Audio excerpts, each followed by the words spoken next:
Namaskar. A warm welcome to the World News, an Indian perspective on Akashvani. This is Gitanjali Hurriya Mathur, bringing glimpses of the major developments of the day from across the globe. Over the next half an hour, we shall bring to you the latest from the world of politics, economy, sports, entertainment, and more. The headlines. India's Prime Minister Narendra Modi asserts every policy of the government acts as door to generating employment, distributes appointment letters to 71,000 new recruits across the country. Prime Minister Modi to embark on a three-nation tour to Japan, Papua New Guinea and Australia on the 19th of this month. India and EU affirm commitment to work together on common priorities for WTO-related issues. 76th Cannes Film Festival begins in France, India to participate with the spirit of Vasudhaiv Kutumbakam, showcasing its rich culture. Qatar and Bahrain to resume flights as of May 25th. And in IPL cricket, match between Lucknow Super Giants and Mumbai Indians underway in Lucknow.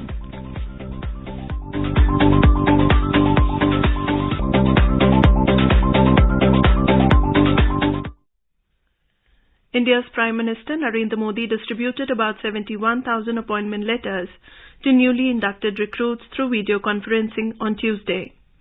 The Rozgar Mela was held at 45 locations across the country. Addressing the new appointees on the occasion, the Prime Minister said, in the last 9 years, government has given priority to make its recruitment process faster, more transparent and impartial.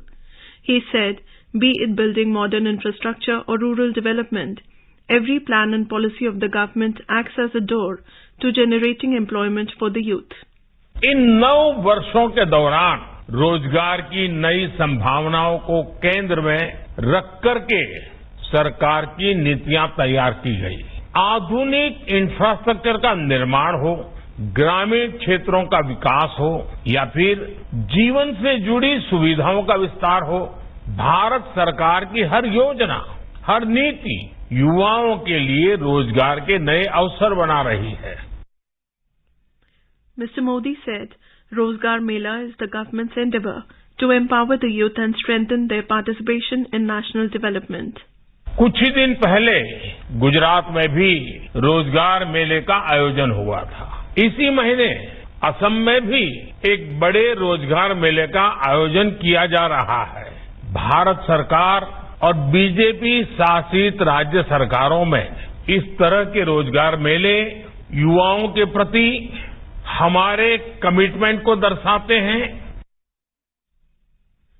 India and EU have emphasized the need for expediting the ongoing free trade agreement negotiations by finding convergence on all issues after due consideration to mutual sensitivities. Both sides also affirmed their commitment to work together on common priorities for WTO-related issues. Commerce and Industry Minister Piyush Goyal held a bilateral meeting with European Commission Executive Vice President Valdis Dombrovskis on the sidelines of first ministerial meeting of India-European Union Trade and Technology Council at Brussels. The meeting was also attended by senior officials from both the sides. During the bilateral discussions, the leaders recalled the long-standing partnership between the two sides and emphasized the need to work together to deepen the association given their commitment to democracy and rule-based international systems. Both sides recognized the need for consensus-based solutions, including permanent solution on public stock holding that would support the livelihoods and food security of people in India as well as in large parts of the developing world. They expressed hope that their joint efforts would enable finding meaningful solutions in the upcoming WTO Ministerial Conference. This meeting was followed by a meeting of the Workshop Group 3 stakeholders, co-chaired by Mr. Goyal and Mr. Dombrovskis. Prime Minister Narendra Modi will embark on a three-nation tour of Japan, Papua New Guinea and Australia on 19th of this month. He will be on a visit to Hiroshima in Japan from 19th May to 21st May at the invitation of Japanese Prime Minister Kishida Fumio for the G7 summit. During the summit, Prime Minister will speak at G7 sessions with partner countries on subjects such as peace, stability, and prosperity of a sustainable planet, food, fertilizer, and energy security. He will also hold bilateral meetings with some of the participating leaders on sidelines of the summit. External Affairs Ministry said Prime Minister will then travel to Port Moresby in Papua New Guinea to host the third summit of the Forum for Indo-Pacific Islands Cooperation jointly with his Papua New Guinea counterpart James Murray on 22nd of May. The FIPIC involves India and 14 Pacific Island countries. These are Fiji, Papua New Guinea, Tonga, Tuvalu, Kiribati, Samoa, Vanuatu Nu'u, Federal States of Micronesia, Republic of Marshall Islands, Cook Islands, Palau, Nauru, and Solomon Islands. Prime Minister Modi will have bilateral engagements in Papua New Guinea, including meetings with Governor General Bob Dadae and Prime Minister James Murray. This will be the first visit by an Indian Prime Minister to Papua New Guinea. Thereafter, Mr. Modi will visit Sydney in Australia on 22nd of May to participate in the Quad Leaders Summit.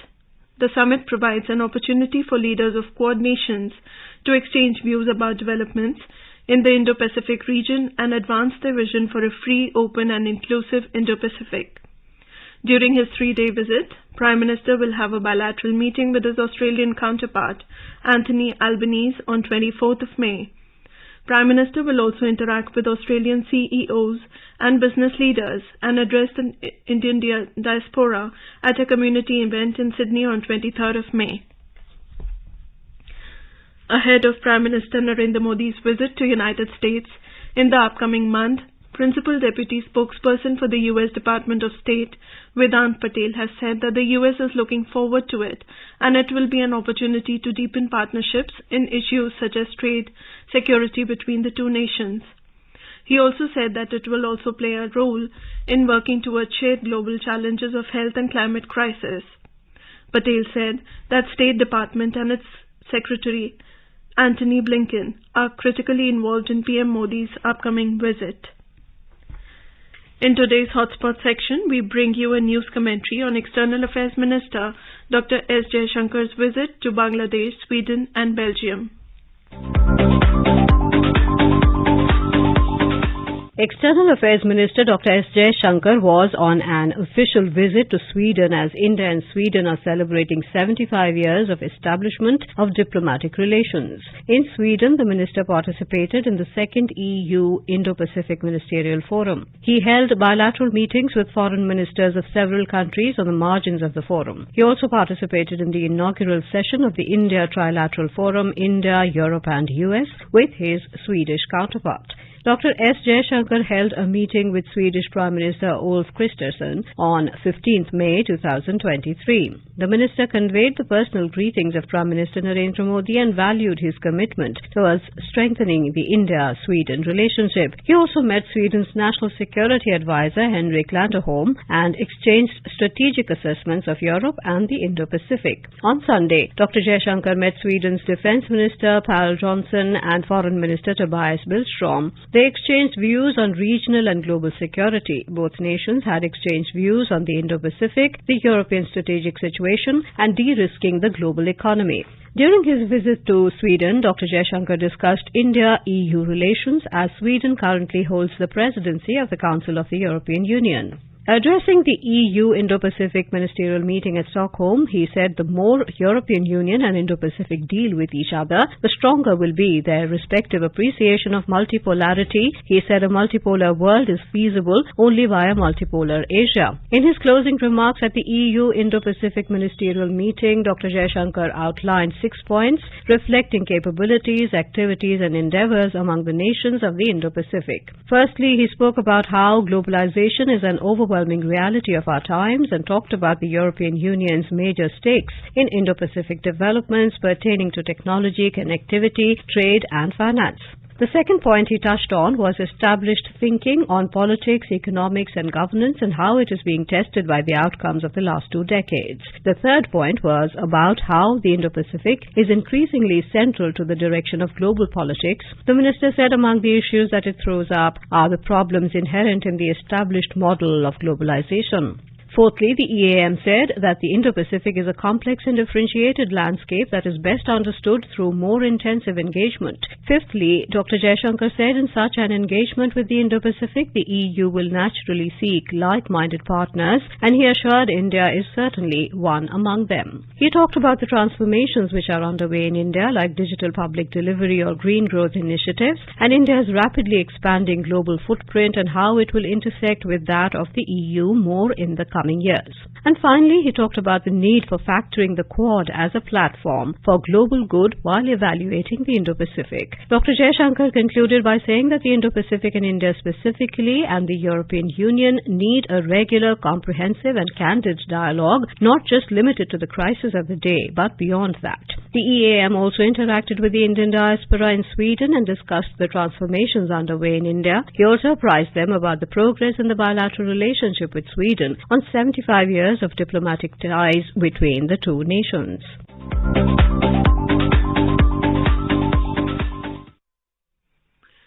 The External Affairs Ministry has said that reports like U.S. State Department 2022 report on international religious freedom continue to be based on misinformation and flawed understanding. In response to media queries regarding release of the report, Ministry spokesperson Arindam Bagchi said it is regrettable that such reports continue to be based on misinformation and flawed understanding. He said motivated and biased commentary by some U.S. officials only serves to undermine further the credibility of these reports. Mr. Bagchi said India values its partnership with the U.S. and will continue to have frank exchanges on issues of concern to us. This is Akashvani giving you the world news. Prime Minister Narendra Modi interacted with a delegation of community leaders of various tribes of Arunachal Pradesh at his residence in Delhi on Tuesday. He expressed his happiness on meeting the delegation. He inquired about their experience of their recent visit to Gujarat, especially their visit to Kevadia and GIFT City. Prime Minister also discussed the historical and cultural ties between Arunachal Pradesh and Gujarat. Arunachal Pradesh Chief Minister Pema Khandu said that with support from central government, many outstanding border issues such as Assam-Arunachal border dispute have been resolved. The delegation thanked the Prime Minister for inviting them for the interaction. They also talked about how, with support of central and state government, Arunachal Pradesh is taking big strides in infrastructural development. The latest round of negotiations between senior military commanders of India and China in an effort to sort out the issues across Line of Actual Control (LAC) in eastern Ladakh began on Tuesday. The day-long meeting at Daulat Beg Oldi (DBO) campsite along the LAC was carried out between an Indian Major General and his Chinese counterpart. Different rounds of negotiations between the Indian Army commanders and PLA are organized from time to time to deal with the issues across LAC for better bilateral relations between the two countries. Health Minister Mansukh Mandavia has said Indian medical devices industry has the power to emerge as the global leader in manufacturing and innovation in the next 25 years. Interacting with representatives of Japanese medical devices companies in Tokyo, the minister said the medical devices sector is an essential and integral constituent of India's healthcare sector. He highlighted that to invite investors from across the world, India is allowing 100% FDI under the automatic route for both greenfield and brownfield setups. On the second day of third Energy Transitions Workshop Group Meeting, ETWG, in Mumbai, over 100 delegates representing G20 member countries and special invitee countries deliberated on 6 priority areas outlined under India's presidency. The priority areas included energy transition through addressing technology gaps, low-cost financing for energy transition, energy security and diversified supply chains, energy efficiency, industrial low-carbon transitions, and responsible consumption, Fuels for Future, and Universal Access to Clean Energy and Just, Affordable and Inclusive Energy Transition Pathway. On the sidelines of ETWG, 3 seminars titled Small Modular Reactors for Clean Energy Transition, Offshore Wind and Sharing Global Policies, and Best Practices to Decarbonize Hard to Abate Sectors were organized.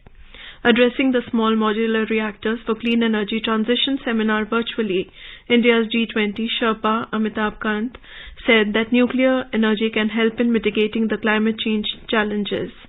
While commercialization of the nuclear fusion technology is still a few decades away, recent developments in the fission technology, like Generation 4 reactors and small modular reactors, offer hope of boosting the mitigation efforts by accelerating energy transition.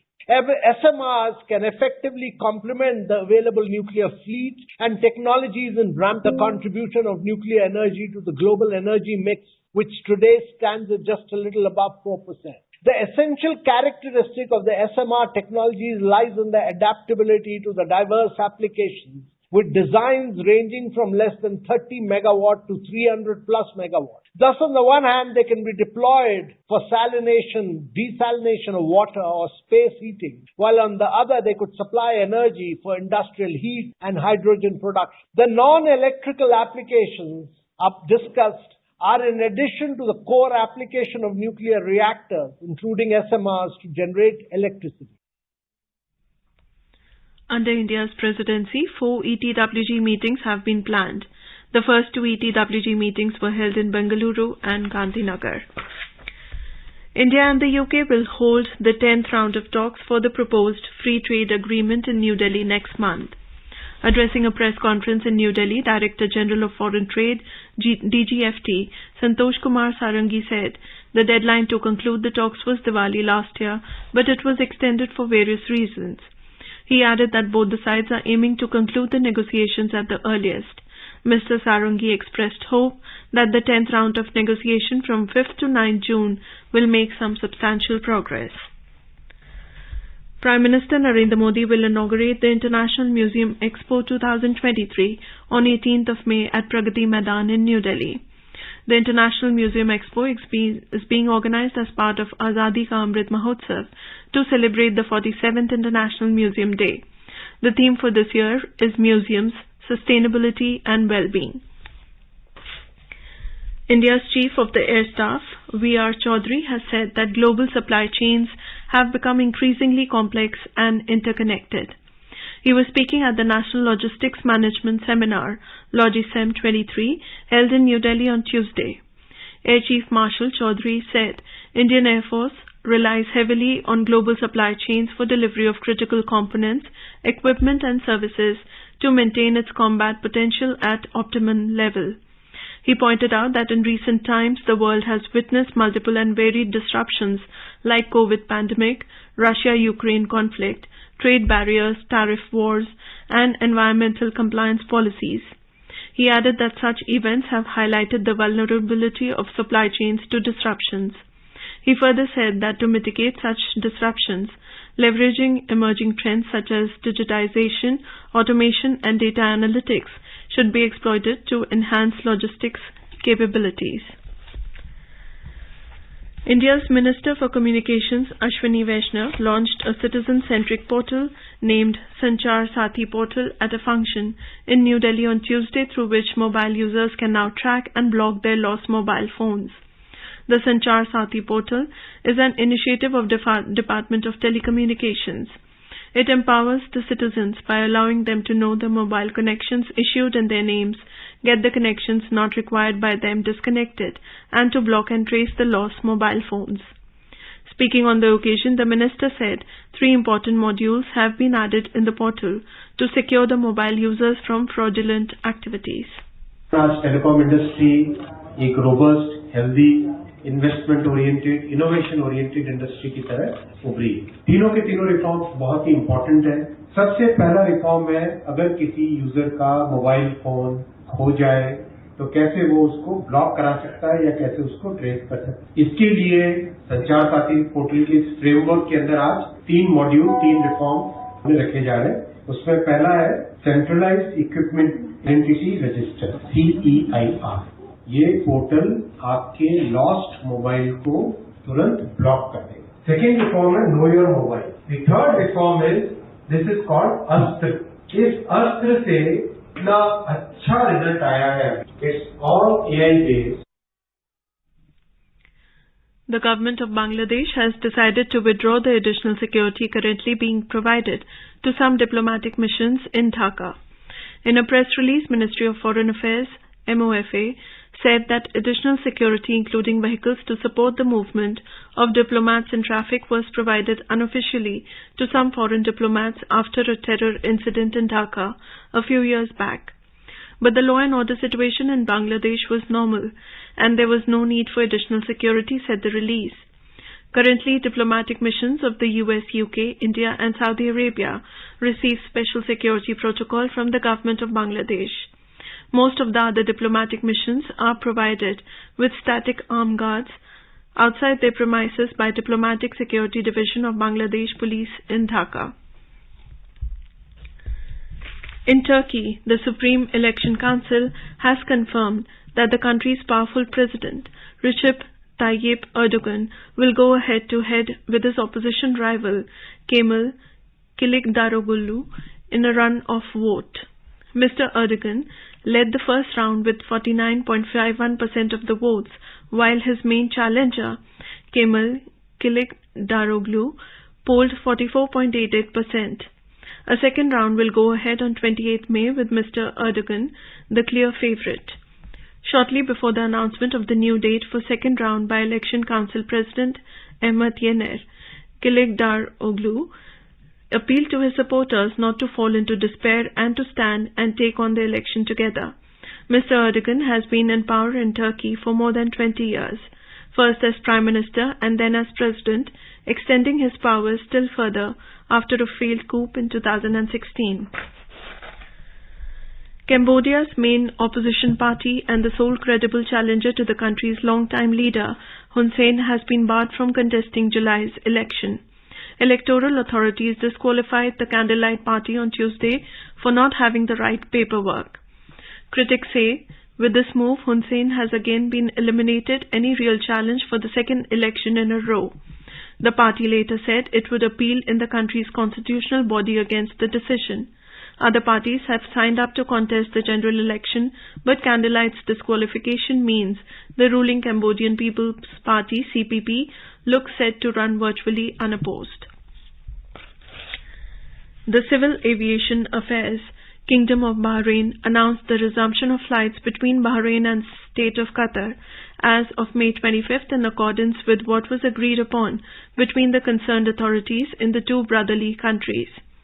The resumption of the flights between Kingdom of Bahrain and State of Qatar comes within the framework of the brotherly relations between the two brotherly countries and people, and in a manner that achieves the common aspirations of the leaderships and citizens of both countries.